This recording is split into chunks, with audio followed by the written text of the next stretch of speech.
PBN Mastery. Woo! Guys, I'm kidding. Let me get into the video. So, what do I show you in this video is where the heck do you host your PBN sites? So, let me just show you. First things first, stay the hell away from SEO hosts. If someone says, we're an SEO host, or uses the word SEO host, then stay far away. There is very select few that seem to be okay, but ultimately, I have a recommendation for you, which is stay the hell away from them and go for premium shared hosts. And when I say premium shared hosts, I don't mean that they're actually good hosts. They're not very good for money sites or anything. They're just pretty crappy hosts altogether. But they are seriously popular. Seriously popular. So a lot of people use them, so you're hiding in plain sight. You're not sitting on a server that has 500 other PBNs on it. You're sitting on a server that has thousands of other legit websites, and maybe some PBNs and maybe some dodgy sites, but ultimately it's such a small percentage, such a small fraction that it doesn't even matter. So what I'm talking about here is using companies like HostGator and Bluehost and DreamHost and A Small Orange. Now, all of these companies are actually owned by the exact same company, which is called EIG, which is Endurance International Group, I think the name is. And I'll put a link below this, not to EIG, but to a list of recommendations, and you'll probably find most of them are owned by EIG as well, because they buy up all of the big hosting companies, even small ones that look like they may be big or have something interesting about them. So, this is the sort of host I recommend buying. Please don't question me, and please don't be like, maybe this SEO host says that they have 0 footprints and they are safe and it's the same thing and all that sort of stuff. Maybe one is, and maybe some are, but ultimately, this is the absolute best way of doing it. There's just no footprints to this. It's totally safe, and it's where normal businesses are going to host their sites. The trick to it is, and it's really not much of a trick, is to go where everyone else would host their sites. So if you want to look at a real site, then go where real sites would pay for hosting, and that is the sort of sites like HostGator and DreamHost and stuff like that. So that is all there is to that. Let me quickly show you some footprint stuff, just for the fun of it. If you're a technical guy, you may get some interest out of this. Basically, some footprints that hosting have. So if I come over to a lookup of my site here, so linezeal.com, what you're going to notice that you can see the name service, and for some reason it doesn't show it, but normally you can see the IP address of the website. It's public information anyway. So what I've done from there is I did a lookup of the name service. So the first one is ns1.mediatemple.net, and what you can see by doing this is that you can see all of the other sites, or this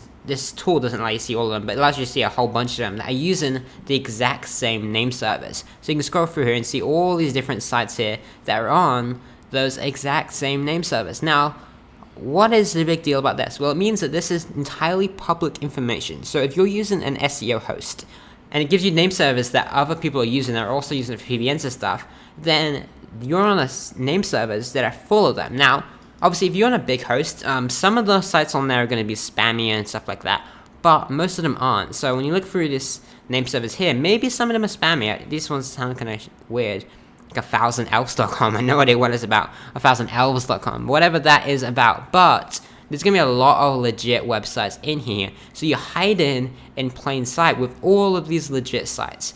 If it's all spammy sites in here, then it's very obviously you're a spammy site, and this is just one way of checking it, where the name servers. Another problem with the name servers is if they're all the same. So they're all ns1.seohost.com is a terrible example, then obviously that's a footprint. And the other thing would be if they're all ns1.yourdomain.com, and every single one of them is like a private name server. It's not a standard thing for most sites to have private name servers. So again, that's a footprint. Now, while I'm showing you all this stuff, guys, don't freak out, because if you just follow my advice and go for like HostGator and stuff like that, it isn't a footprint. It's nothing to worry about whatsoever. But if you don't want to do that, then let me show you some more. So the other thing I did, and not this, is that I did an IP lookup of the IP address. So I checked the IP address of the website, which is 184.168.47.225. Not that it even matters to you. And what you can do is you can look up who owns it. So I did exactly that, and it says GoDaddy. So I'm using Media Temple hosting, which is actually owned by GoDaddy. So I'm hosting with GoDaddy, essentially, which means I should probably move, because I really hate GoDaddy. I didn't even think about them being bought out by GoDaddy if you use it, but nonetheless, a quick look like this shows that GoDaddy own the server. That means I want a GoDaddy server. Now, if I bought 10 different IP addresses from them to host my sites on, dedicated IP addresses, guess what would happen if you looked at every single one of them? They would all say owned by GoDaddy. So that's another footprint they can watch out for. That is going to come up a lot of times with different SEO hosts if they own their own dedicated IP addresses that they give you. Now, another thing you can do is you can throw this IP address into a lookup tool, and it's called a reverse IP check or something like that. Reverse IP lookup, I think. And basically what it does is it shows you all of the other sites on this exact same IP address. So just like that, you can see all of these different sites. Now, what would happen if Google were to do this, and this was a PBN site, this was a PBN site, this was a PBN site, or to put it another way, every single site here is a PBN site. It's not on the server, but if it was, could you see how that would be a problem? If someone looked it up, and it's not just Google that can do this, anyone in the world can do this with an internet connection and a knowledge how, wouldn't it be a footprint to see all of this stuff right here? And every single site here was a PBN. It would obviously be a footprint. Now, I'm speaking kind of fast, but ultimately I just don't really feel the need to do this, because just follow the advice, go for these hosts: DreamHost, HostGator, Bluehost, a small orange, and the list I link up below this video, and you don't have to worry about it. But this is all the sort of stuff, and there's even more than this that you need to worry about if you use SEO hosting providers. Now look at this. It says, it appears that the web server located at maybe hosting one or more websites with explicit content, and it links to these like porn websites, free Arabic sex, free app sex, and so on, free X porn HD, all this different stuff. So you can see that there is some sex related websites that says, or explicit as they called it, websites on this server. But it's not a big deal. People used to worry about this stuff all the time. It's not something to worry about. Google aren't that dumb that they would blacklist this entire IP address, because there's some sites that are explicit on it. Out of this like 999 you see here, there's barely any. It's a very small fraction that are bad sites. So that is the sort of servers you want to be on. You want someone to look up the IP address of your site and see all of these legit sites and maybe like a few PBNs and explicit sites on there. If you go on an SEO host and you look up the IP addresses, oftentimes this whole freaking list, it won't be red because it's not explicit, but this whole list will be like PBN sites, like PBN site, PBN site, PBN site, PBN site. And guess what sort of neighborhood you are in when you look that up, and that is what you see. It's not pretty. It's not a good neighborhood to have your site hosted in. So keep it simple, guys. Go with a host I recommend, like these four, and check the list below. I'll put a list of like 30 more. Now there is one alternative, or two alternatives actually, you can use. I haven't created anything, so I've written about it on this page, but I forgot about it. So Cloudflare and Encapsula. So what these are basically reverse proxies. So if you guys know what a proxy is, when you connect to a proxy, so you have your server to your home computer. I'm just gonna square because I don't know. Let's draw a computer. Ta-da! I am an art person. So that is your computer, and it connects to a server in the interwebs, www. And then that connects to a website that you want to access. So something dodgy maybe. I don't know where you are, what sort of person you are. But if you wanted to access something without anyone being able to see what you did, you connect from your website, your computer, to a proxy server, which is some server around the world. That's my world. And then you access the site there. So if these people look up your IP address, they see this server right here. They don't see yours. So this is called a proxy, and I'm sure most guys, most people on this know what a proxy is. They've ever used it at some point. Maybe when you're younger in school or something, you wanted to access websites that the school blocked. I don't know. Maybe that's just me, but that's how I found out what a proxy is. Okay, so a reverse proxy, on the other hand, is that in this case, your computer connects to the proxy. So you load up the proxy on your computer. Now, the other example is if this website over here loads up the proxy for them. So you have your money site here, and it's just an example, or your PBN site, whatever it is. And then this is normally on this server over here.